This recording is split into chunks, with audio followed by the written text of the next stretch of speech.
Bonjour à tous, on continue aujourd'hui la série de vidéos sur les intégrales et on se propose aujourd'hui d'étudier les intégrales de l'air. Alors si on regarde un peu ces intégrales, a priori, on s'aperçoit que si on applique les techniques usuelles, on est rapidement coincé. Alors comment est-ce qu'on va faire pour s'en sortir? Eh bien comme souvent dans des cas comme celui-ci, on va tout bêtement suivre l'énoncé. Donc dans un premier temps, on va montrer que l'intégrale y converge, puis qu'elle est égale à j, et enfin on calculera la valeur commune de i et de j. Alors la première question qu'on peut se poser, c'est est-ce que i converge? Déjà, comme d'habitude, lorsqu'on veut étudier une intégrale impropre, on essaye d'identifier les bornes à problème.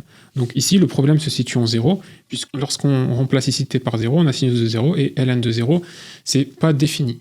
Le problème donc se situe en 0. Donc le premier réflexe que j'ai, c'est de voir si je ne peux pas tenter une comparaison avec les intégrales de Riemann en 0. Voilà, donc on va tenter une comparaison aux intégrales de Riemann en 0. Donc ici, j'ai du ln de sinus t, et donc comparaison aux intégrales de Riemann en 0, je vais essayer de montrer que c'est du petit o de 1 sur t puissance alpha, avec alpha strictement plus petit que 1. D'accord? Alors pourquoi pas particulariser avec alpha égale 1,5, puisque ça nous donnera du racine de t, et ce sera plus facile à manipuler. Et donc, pour montrer que ln de sinus t, c'est un petit o de 1 sur t puissance alpha, eh bien, on doit montrer que la limite, lorsque t tend vers 0, de t puissance alpha ln de sinus t, eh bien, on doit montrer que c'est 0. Donc ici, on a pris alpha égale 1,5, donc on va montrer en fait que racine de t, ln de sinus t, ça tend vers 0. Alors, il y a une petite astuce, ici, pour calculer cette limite. Ce qu'on va faire, c'est qu'on va ici multiplier par t, et qu'on va diviser par t. Et donc là, on va appliquer la formule ln de a fois b est égal à ln de a plus ln de b. Donc ça va être égal à racine de t ln donc ça va être égal à racine de t ln de t plus racine de t ln de sinus t sur t. Alors on va étudier ces deux limites séparément, on va voir que ça marche bien. Donc ici, ce qu'on peut constater, c'est qu'avec les croissances comparées, ça va tendre vers 0. Lorsque t tend vers 0, il n'y a pas de problème. Et donc ici, lorsque t tend vers 0, ceci, ça va tendre vers 1. D'accord? Ça tend vers 1. Lorsque t tend vers 0, bah oui, puisque sinus t, c'est équivalent à t en 0, et donc la limite va être égale à 1. Et donc ici, ln de 1, donc ln de quelque chose qui tend vers 1, bah ça va tendre vers 0. Et puis donc tout ça, ça va être du 0 fois 0, c'est pas une forme indéterminée. Donc tout ça, ça tend vers 0 lorsque t tend vers 0. Donc tout ça, ça tend bien vers 0 lorsque t tend vers 0. Et donc ln de sinus t, c'est un petit o de 1 sur t puissance alpha, avec alpha strictement plus petit que 1, vu qu'on a choisi alpha égale 1,5, et donc l'intégrale i converge. Donc on a maintenant prouvé la convergence de i, mais qu'en est-il de j? Donc pour ce qui en est de j, eh bien ce qu'on va faire, c'est qu'on va poser t égale pi sur 2 moins x, et on va constater que i est transformé en j. Donc posons t pi sur 2 moins x. Alors je vous montre rapidement les formules trigonométriques.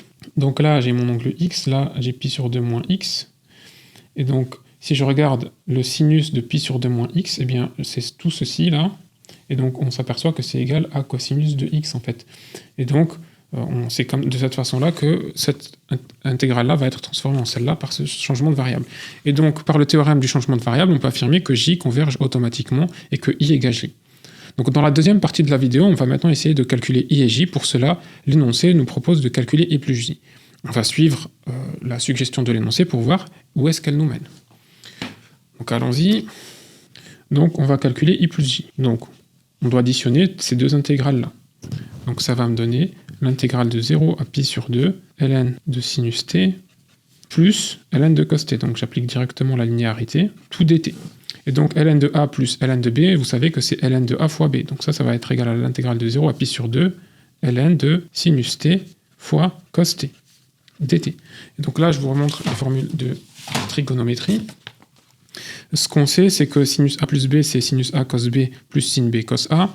Et donc sinus de t, ça va être sinus t cos t plus sinus t cos t. Donc on remplace a et b par t. Et donc ça va être égal à 2 cosinus t sinus t. Et donc le 2, on peut le descendre au dénominateur pour interpréter le cosinus t sinus t. D'accord? C'est exactement ce qu'on a ici.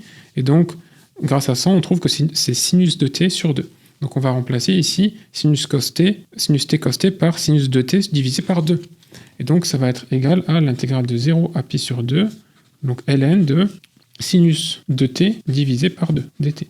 Alors ln de a sur b, c'est ln de a moins ln de b, donc ça va être égal à l'intégrale de 0 à pi sur 2, ln de sinus de t moins ln de 2, dt.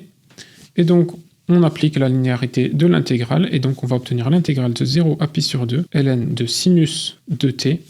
Et donc le ln de 2, il est indépendant de t, donc on va le sortir, et donc on va obtenir moins pi sur 2 fois ln de 2. Voilà, donc ici j'ai le dt, bien sûr. Bon, maintenant j'ai ici du ln de sinus de t. Donc je jette un coup d'œil à l'énoncé, et je me dis, pourquoi pas poser u égale 2t pour essayer de me rapprocher de l'intégrale i. Donc allons-y, on va suivre notre instinct, et donc on va poser ici u égale 2t. Donc qu'est-ce que ça me donne ici? Ça va me donner du égale 2 dt. Et donc si on fait le changement de variable, on va obtenir ici que c'est égal à... donc déjà je vais la calculer séparément cette intégrale, ça va nous faciliter la tâche. Donc on va écrire intégrale de 0 à pi sur 2 ln de sinus de t dt. Et donc on va faire notre changement de variable. Donc lorsque t il vaut 0, u il vaut 0 aussi. Et lorsque t vaut pi sur 2, u il va valoir du coup 2 fois pi sur 2, c'est-à-dire pi. Et donc ici, on va avoir du ln de sinus, et du coup de t, on a posé u, et donc du égale 2 dt, c'est-à-dire que dt, ça va être du divisé par 2. Voilà ce que donne le changement de variable. Donc en fait, ça va donner du 1/2 de l'intégrale de 0 à pi, ln de sinus u, du. Alors j'obtiens l'intégrale de 0 à pi, sauf que dans l'énoncé, ici, j'ai du 0 à pi sur 2. Donc pourquoi pas utiliser Chal pour découper l'intégrale en deux et me rapprocher de mon intégrale i. Donc essayons de faire ça. Donc ça va donner 1/2 de l'intégrale de 0 à pi sur 2, ln de sinus u, du, plus 1/2 de l'intégrale de 0 à pi sur 2, ln, pardon, de pi sur 2 à pi, ln de sinus u. Voilà ce que ça donne. Et donc ici, j'ai 1/2 de i, d'accord, ça c'est rien d'autre que i. Et donc pour l'autre intégrale, on va faire un changement de variable pour essayer de montrer pour essayer de se ramener à j. Donc posons u égale, donc on va poser du pi sur 2 plus t. Donc en fait, si on fait ce changement de variable, on remarque que cette intégrale-là, eh bien, ça va devenir exactement j. Donc en fait, on va obtenir 1/2 de j. Donc si je récapitule, cette intégrale ici, qu'on avait là, on obtient 1/2 de i plus 1/2 de j. Eh bien, on va remplacer pour voir ce que ça donne. Donc, je vais reprendre le calcul de i plus j. Donc, on a dit i plus j, on a dit c'était ce machin-là. Donc, l'intégrale de 0 à pi sur 2 ln de sinus de t dt moins pi sur 2 ln de 2. Ok, donc, sauf que ça, eh bien, on l'a calculé, on a dit c'est 1/2 de i plus 1/2 de j. Donc, ça va donner, en fait, 1/2 de i plus 1/2 de j moins pi sur 2 ln de 2.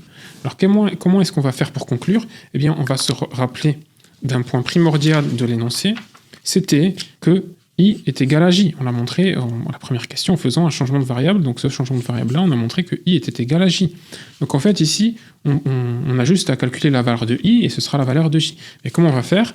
Eh bien, ici, on va remplacer, on a dit i égale j, donc ici, pourquoi pas remplacer ici j par i, ici j par i, pour voir ce que ça donne. Donc ici, qu'est-ce que ça va donner? Ça va donner 2i, bah oui, i plus i, ça fait 2i, égale, et donc ici, je remplace par i aussi, donc 1/2 de i plus 1/2 de i, ça va faire i, moins pi sur 2, ln de 2. Et donc, je mets i de l'autre côté, eh bien j'obtiens miraculeusement i égale moins pi sur 2, ln de 2, et je vous rappelle, c'est égal à j. Donc voilà, on a suivi l'énoncé, on a calculé i plus j, on a réussi grâce au calcul de i plus j à montrer cette identité-là, et donc cette identité-là nous a permis de calculer i et j par la même occasion, vu que i était égal à j, et donc on a trouvé la valeur de notre intégrale qui est moins pi sur 2 ln de 2, et l'exercice est terminé.